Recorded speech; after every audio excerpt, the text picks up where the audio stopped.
Before we get started, I did want to take a moment to recognize the hard work of the people who you will be hearing from this evening, and I'm hoping that maybe they could stand and wave to the audience when I say your name. So first is Jodi Conuel, she's already standing. And then the 5 volunteer members of the Bow Valley Green Energy Steering Committee, so Jeff Roberts, Sue Hayda, Canmore Mami, and Jodi O'Brien and Karina Thiem, who are unfortunately not here this evening. So these 6 individuals have been meeting once every 2 weeks, and more recently once a week since July, to discuss all the details related to getting a community-run solar project or other renewable energy generation project off the ground in the Bow Valley. And I personally have been impressed and inspired by the dedication and enthusiasm they have brought to this task and to creating something that I hope will be really special for our community. So thank you. And that I'll hand things over to Lori.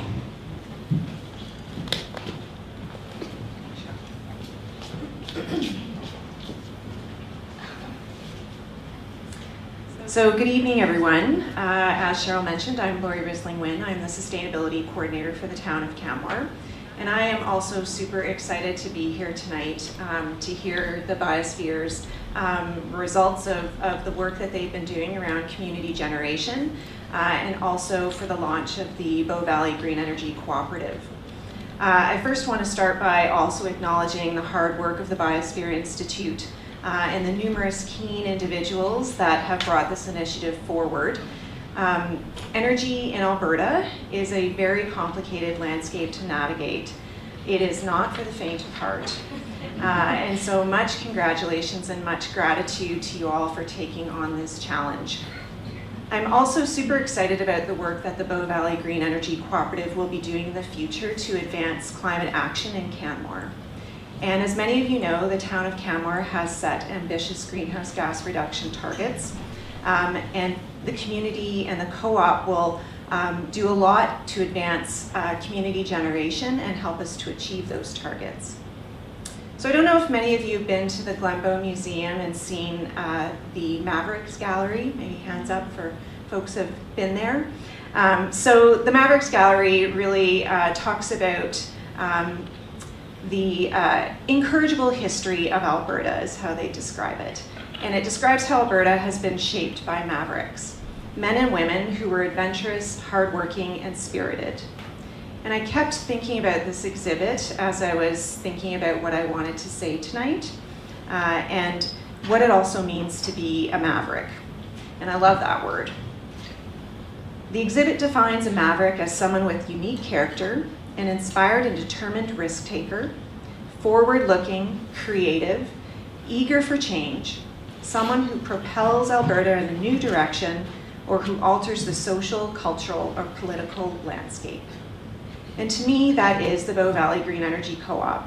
I see all of you as the next wave of mavericks in Alberta. You are navigating Alberta's energy landscape with the intent to redefine how energy is generated here in the Bow Valley and also provide a secure low-carbon future for us all.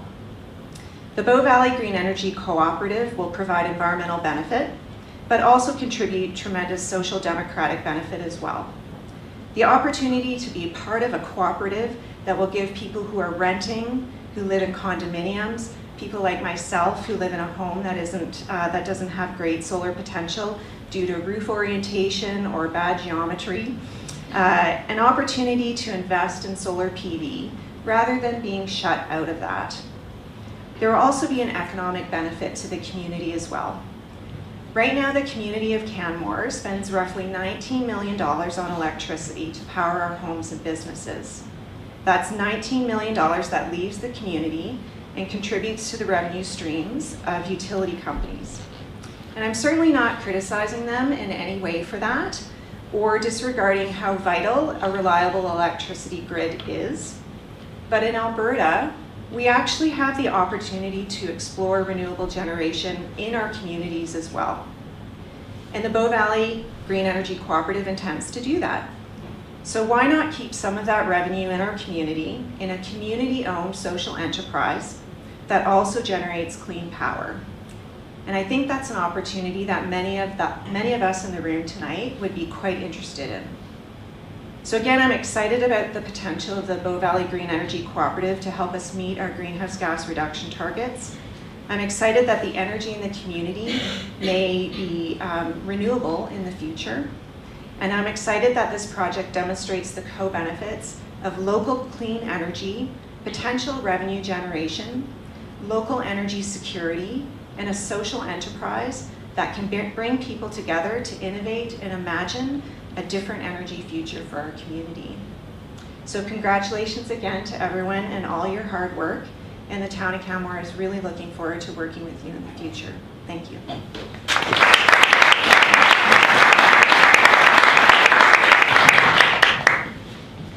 Great. Thank you so much, Lori. That was great. And now Jodi is going to give our first presentation.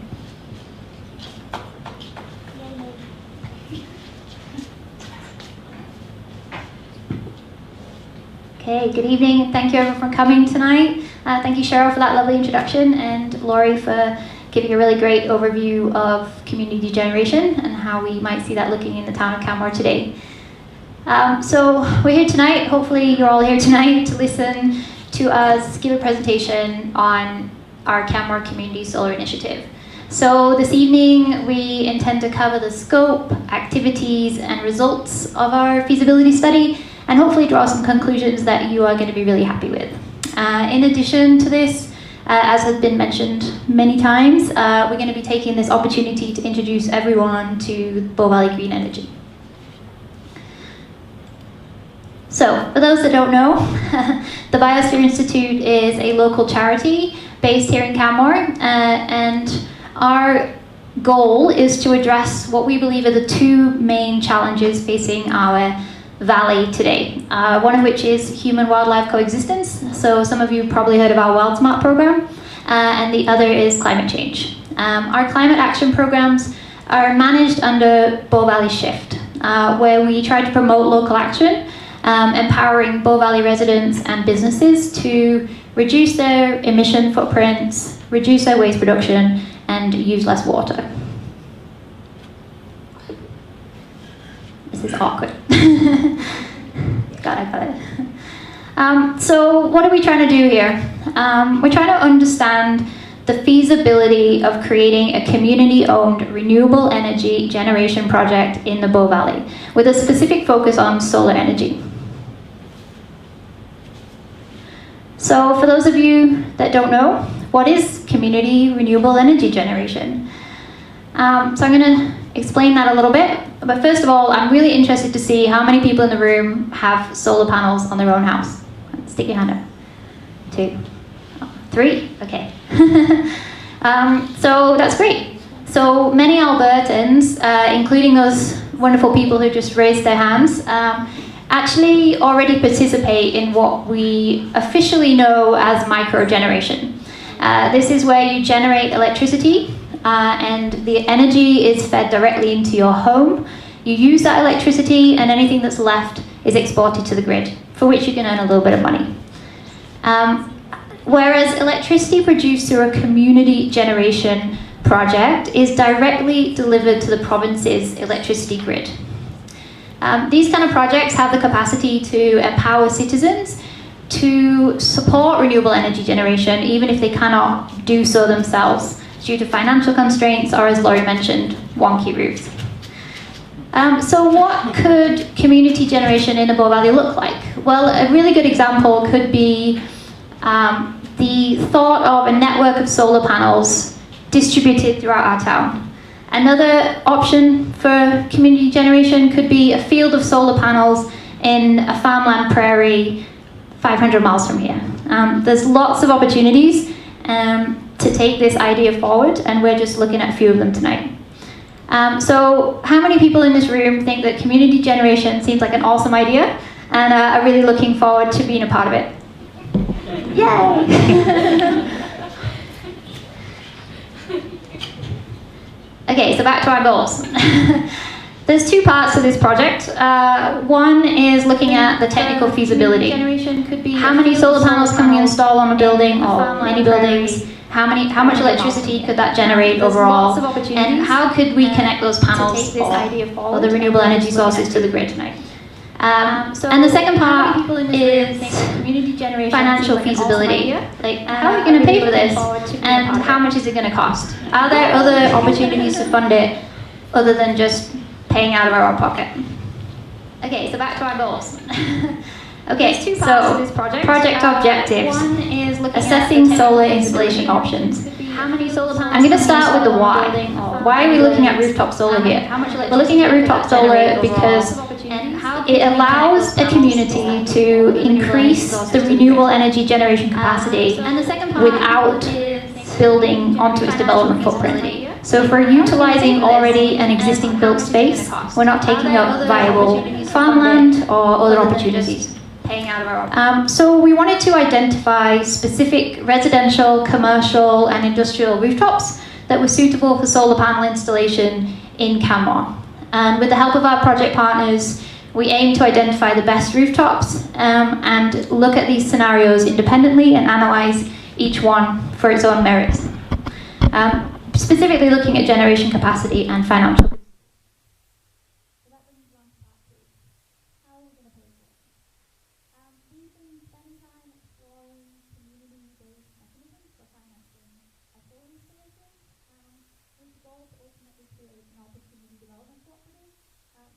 Run by local community members who invest in a project and hopefully share in its profits. So who are our project partners?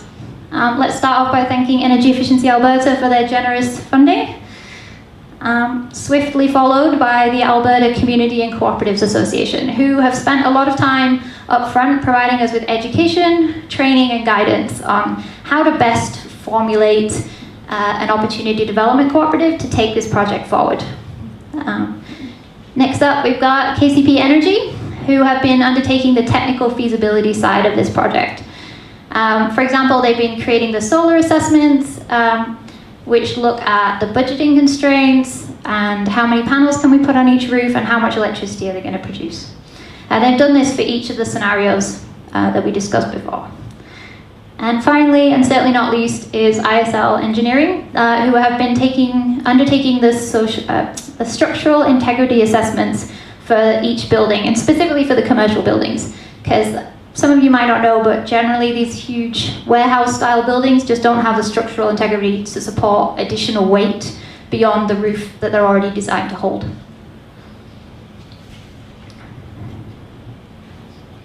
So, where did we get to and where did we start? When we envisioned a network of solar panels throughout our town, we kind of looked out the window and saw all this opportunity. And we were like, why can't we turn each and every one of these rooftops into a mini power generating plant? Each person who puts up their roof could earn a small rental fee in exchange for doing an awesome thing and contributing to renewable energy generation in the province. In my opinion, that's a win-win situation for everyone. So we began our project by looking at the University of Calgary rooftop solar in Canmore, a neighbourhood by neighbourhood analysis. And this is the sort of final results of that. So using this resource, we were able to identify the top 10 neighbourhoods in Canmore for their solar potential. Neighbourhood suitability in this particular instance was calculated by not only looking at how much sunlight a particular neighbourhood receives, but also looking at the roof lines, the roof directions, and taking that all into consideration when they ranked each neighbourhood from 1 to 36.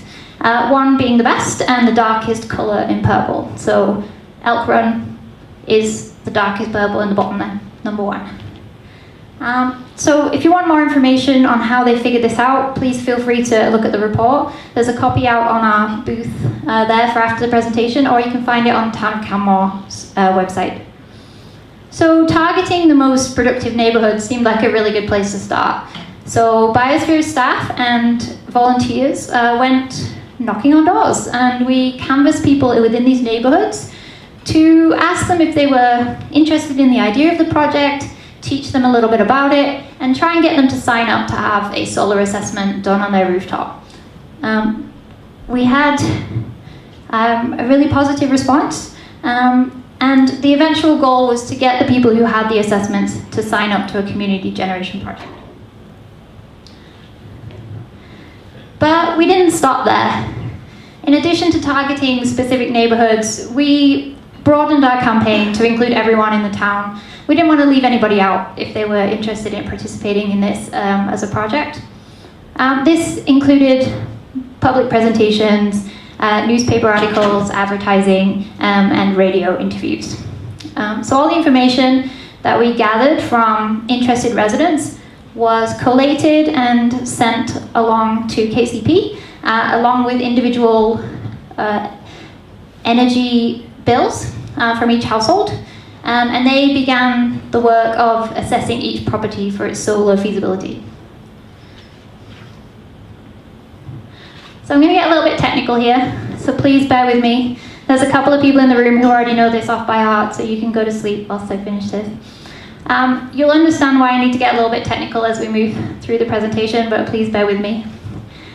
So, as Laurie mentioned, in Alberta, we have 2 different regulations which enable us to connect our electricity generators into the grid. The first one we've already touched on is the microgeneration regulations. So this is where somebody has their own solar panels, they generate electricity, the electricity goes into their house, and they use it, and then anything that's left over is exported to the grid in exchange for money or credit. Within the microgeneration regulations, there's a little rule that means that you can't actually put more panels on your roof than you feasibly use on average, electricity consumption you feasibly use on average every year. So you're restricted. You could have the biggest roof in Canmore, but if you only use 5 kilowatts a year, you can only put 1 solar panel on your roof, for example. The other way to connect into the grid is through what's known as the small-scale generation regulations. Now, these regulations fall more in line where you have a whole big field of solar panels and they connect into the grid through one interconnection point, and then they pump their electricity directly into the grid, and you just get lots of money for that. So why is this important? Moving on to the results. So this is what KCP very kindly produced for us. So each household got 2 separate assessments. On the right-hand side, we have the community generation assessment, which in this scenario is what we're going to call the small-scale generation assessment. And on the left is the micro-generation assessment. So I'd like to point out that this is my house. This is okay that I share this with you. So why did we give 2 assessments? Well, primarily because we wanted to give everybody the opportunity to make a choice. First of all, to make a comparison, and second of all, to look at that quote and say, oh, actually, it's not that expensive for me to put solar on my own roof. I'm just going to go ahead and do it. And actually, it's really nice to report that a couple of people did do that. So if you look at this microgeneration scale model, there's 14 solar panels on my roof, and that pretty much covers 100% of my electricity generation for the year, given their production across the course of the year.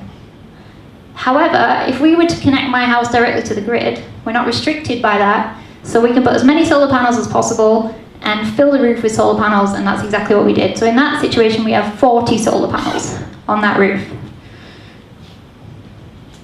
So KCP created all of these assessments, and we've been sending them out specifically to the people who sent us all the required documentation.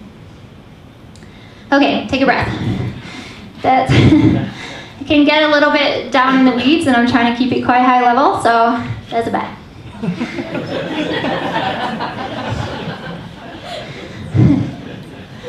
Okay, so on to the results for the residential section.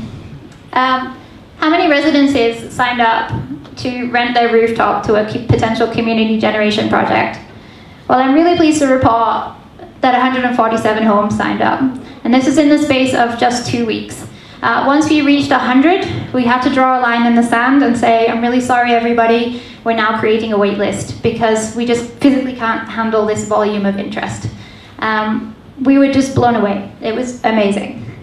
In addition, we had 7 condominiums sign up. And of the 147 homes, we distributed 58 assessments and 3 assessments for condos. So the technical feasibility looks really great. What about the financial feasibility? And this is, again, where the small scale and the micro generation comes in. So I'm afraid to report that the financial feasibility of a small scale generation project where you are looking at individual rooftops is not viable because it's likely to be cost prohibitive. Under the current regulations, it's very difficult to connect a dispersed network of solar panels to the grid in a small scale generation interconnection. So, sorry, sad face. Okay, so I do have a little bit of good news. It might be possible in the future to look at this from a micro-generation model where a cooperative potentially provides solar panels to a residential rooftop and they consume the electricity and pay a fee to a community group to do so. However, there's probably some better options, which I'm going to go on to now. So we're looking at scenario 2 now, where we're sort of targeting commercial rooftops.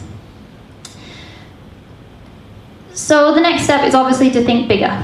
Bigger buildings, more panels, more generation, more financial viability. So we went back to the University of Calgary Rooftop Solar in Canmore report, and they very kindly identified for us the 25 largest buildings in Canmore. Here is a list of the top 10.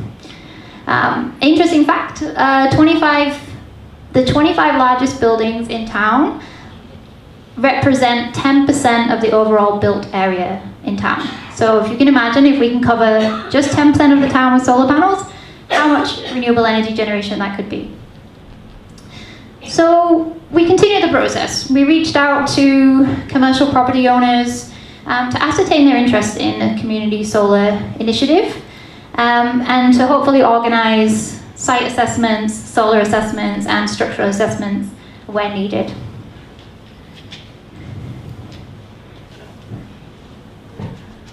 So how did we do with this one? Well, we had a grand total of 9 commercial properties sign up for the project. As you can see, this number is quite a bit lower. The reason for that is because it can be quite difficult to figure out who owns what commercial building, and once you figure out who it is, how to get hold of them. I would just like to say on the plus side, we have less people signed up, but these buildings are much bigger. So there's lots more opportunity here. I'd also like to point out, I'm sure you noticed that on that list of the top 10, a lot of those buildings were schools, and a lot of those buildings were municipally owned. The reason why we're not necessarily focusing on those this evening is because I have some inside information that a lot of those buildings are already looking at putting their own solar on those rooftops already. So they don't necessarily need our assistance to do that, which is awesome, because obviously the whole point of this is to put more solar everywhere. So we're going to look at the financial feasibility again. With the small scale generation, we kind of face the same problems. We have interconnection fees that are potentially too high to warrant a smaller generation capacity to be connected to the grid. However, we looked at opportunities around that. How about aggregating buildings? What if we could get a whole block of commercial buildings on board? Then there's really good potential there, because we can connect all of those buildings through one interconnection point to the grid, and that could be a recipe for success. So far, I have not been able to identify a group of buildings that we can equate this to, but there's definitely room in the future for that to happen. But yeah, I've got some good news. So, looking at the micro-generation model again, there definitely is room here for opportunities. In this scenario again, looking at putting solar panels on a rooftop and letting the building take the power and the building owner pays for that power, there's definitely something there that might work under this situation. So we've got feasibility yes and no, and feasibility yes. So it's looking good so far. So moving on, this is a smaller part of our project. So we didn't put a huge amount of time and energy into this, but we just wanted to look outside of the borders of the town to see if there was anything that jumped out, that was like really glaringly obvious as a place where we could put a megawatt of solar just on the boundary of town. So we spread our net a little bit. We've been talking to people in the town of Bath, in the MD, looking at commercial property owners outside of just the Canmore town limits. And we've had some really good conversations. And from that, we've identified 3 sites that could have potential for a community generation facility. It's important to note as well that these projects, even though the number of projects we have potentially identified is getting smaller, the sightings and the land base available is getting bigger. So the feasibility is conversely going up. So we're going to look again at the financial feasibility. Yay! There's lots of good news here. There's room outside of Canmore to put lots more solar panels and connect these into the grid with one interconnection point. And as I mentioned, we've been having some really good conversations. In the same way that microgeneration works inside the town, it would work outside the town as well. So we have lots of feasibility here for opportunities moving forward, as long as we can keep these conversations going. So our story continues. We're now going to look at part 2, assessing community-based financing. So the Biosphere Institute began working with the Alberta Community and Cooperatives Association, or ACCA, in April 2019 to create a steering committee to guide the formation of an opportunity development cooperative. So why are we looking at a cooperative?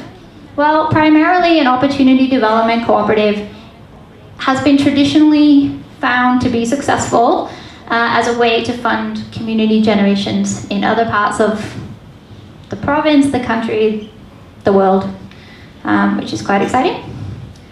So what have we been doing? Oh, oopsie, sorry. Here we go. So a call to action was issued in April for interested community members to join the steering committee through our advertising networks. In May, any interested individuals were invited to watch a webinar hosted by ACCA on the co-op development process and local investing opportunities.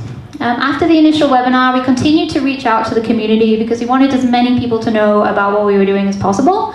And we wanted people to have the opportunity to take part. So anyone who signed up after the webinar was sent the webinar so that they could understand what they were potentially getting themselves into. In June, ACCA hosted a workshop for all those interested members. And this workshop sort of really started to get into the nitty-gritty about what people needed to do to make this work, including examining financial opportunities, what are the next steps for an opportunity development cooperative beyond the formation stage, and how to raise local capital. From this meeting, I'm pleased to announce that a small steering committee of 10 people formed, including the Biosphere Institute, and the steering committee held its first meeting in July, and since then has been meeting every few weeks to tackle the bigger questions. So for me, this is the big success story of the evening. To this day, over 100 people have signed up to say they would be interested in investing in a project like this. This is really exciting when you start looking at what other cooperatives have been doing, but I won't go into too much detail there because Jeff's going to cover some of that later. And as has been mentioned a few times, we've created Bow Valley Green Energy.